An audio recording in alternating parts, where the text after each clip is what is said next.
Hello, everybody, and welcome back to another bullet journal plan with me. Today I am planning for the month of May.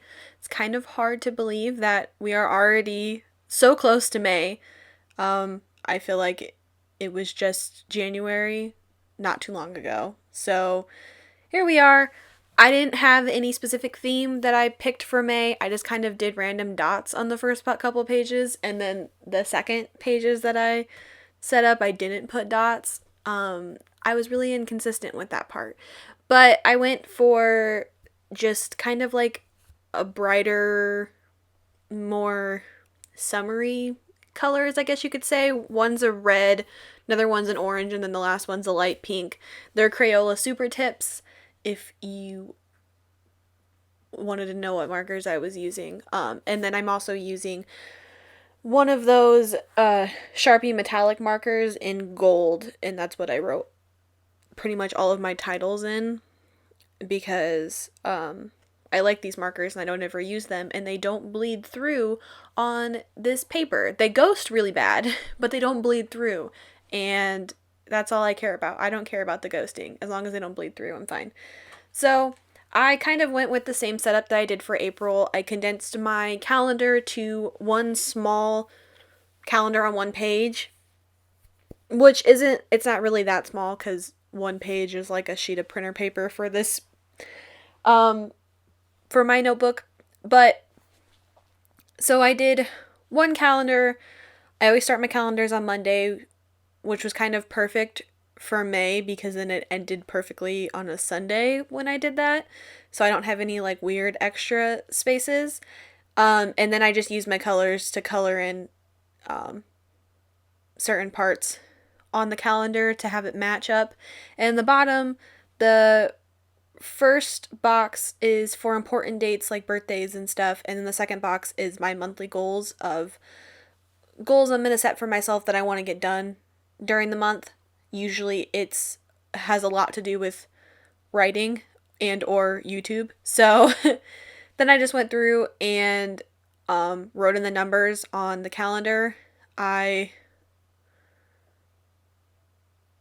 didn't do anything fancy with them. I just used my Pigma Micron, the PN pen, where it just has like a regular ballpoint tip kind of. I like those better because I feel like the other ones I press down too hard on them and they like flare out and stuff. And then on the other page, I did pretty much the same thing that I did for April. So for April, it's Camp NaNoWriMo, so I did a word tracker to keep track of my whether or not I was hitting the goal every day for what I had set. So I had to write 1,000 words a day. And so by the end of the month, I'd write 30,000 words. And in my journey of outlining this book as I write it, because I didn't finish my outline before Camp Nano, and figuring things out, I've set a new goal for myself to hit 80,000 words by the end of May. I don't know if it's exactly going to be 80,000 words. I kind of just put like a lofty goal out there, and then at least something I have to strive for, but I don't expect it to be 80,000 words. I think it might be more like 70,000 when I get to the end.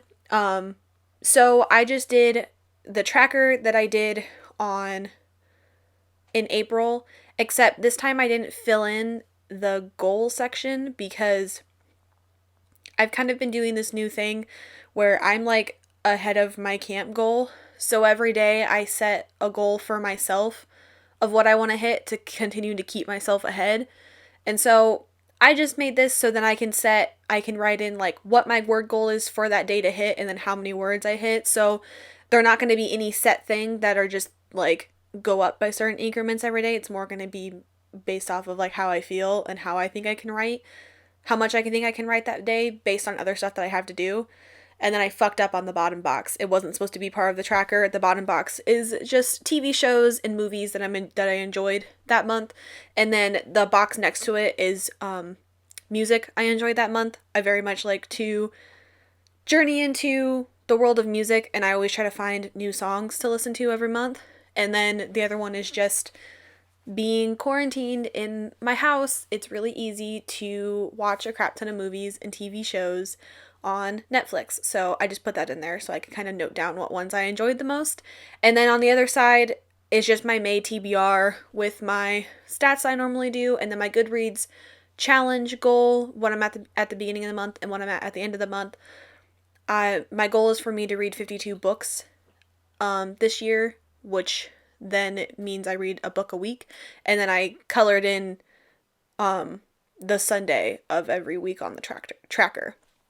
Then this next spread is just my normal YouTube spread. This has been in every bullet journal setup that I've done just because it works for me for making sure that after I record a video that I plan it out the rest of the way and get it done in editing and voiceover recording type stuff. So it's just my normal boxes that I do. I did it last month where I put an extra box in for the next month for like, I don't think that really makes sense.